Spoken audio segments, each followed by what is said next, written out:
The NBA Cup quarterfinals are set, but before those games tip off, the regular season features some intriguing matchups.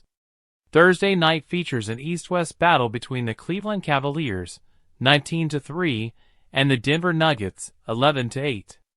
The Cavaliers have been dominating the Eastern Conference, but they'll be even tested by the Nuggets, struggling to defend champion.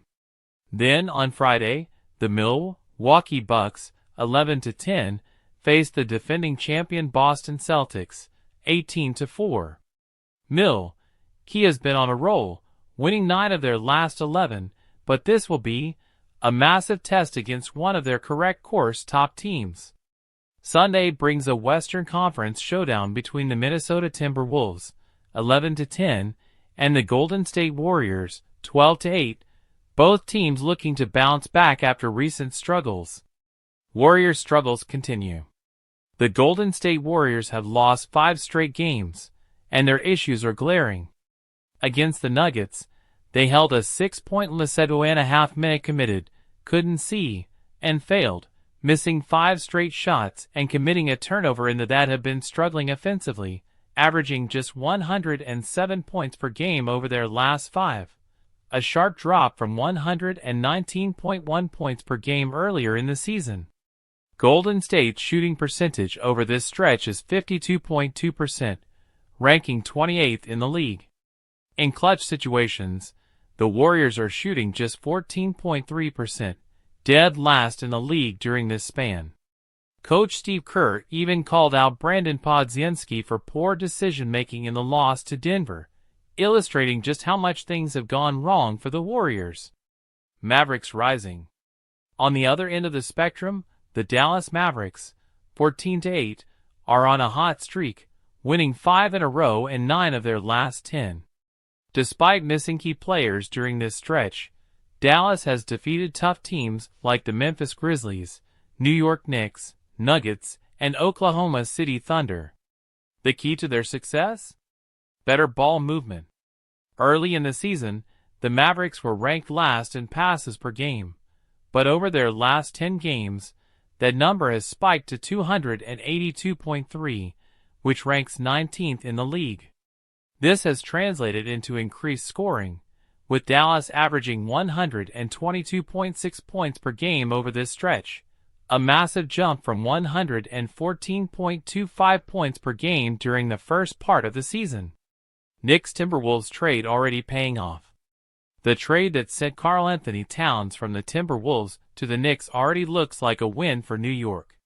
Towns has found a great rhythm, averaging 25.1 points and 13.1 rebounds per game, and he's taken pressure off point guard Jalen Brunson.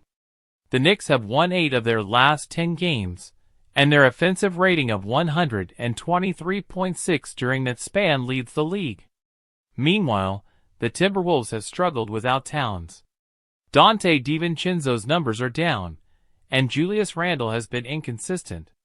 Anthony Edwards has expressed frustration with the team's lack of identity and poor play, calling them soft as hell. Hawks quietly competing in the East.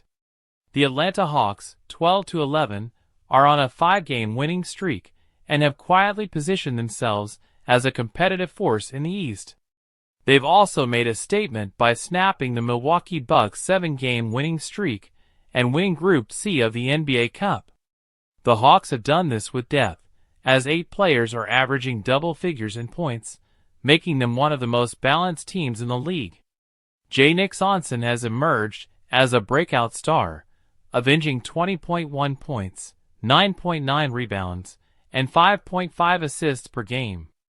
Meanwhile, Dyson Daniels has become a defensive dynamo, leading the league with 3 steals per game.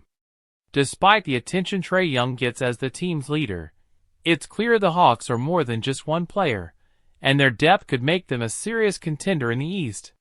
Clippers holding strong without Kawhi. The Los Angeles Clippers, 14-10, hold their own despite being without Kawhi Leonard, who has not played since April.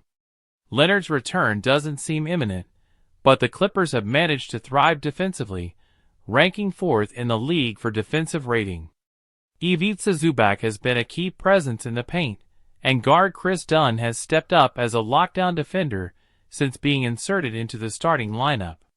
Norman Powell has also been a hot spot, leading the Clippers in scoring with 23.9 points per game, a career high. However, Powell's role may change once Leonard returns, and the team will need to adjust, as players Harden may also see a dip in their numbers once the lineup is back at full strength. Looking ahead, the following week of NBA action is packed with intriguing matchups and storylines. The Warriors will look to snap their losing streak, while the Mavericks continue their rise in the West. The Knicks and Timberwolves trade is already showing clear winners and losers, and the Hawks are quietly climbing the standings in the East. The Clippers are treading water, but what will they look like when Kawhi Leonard returns?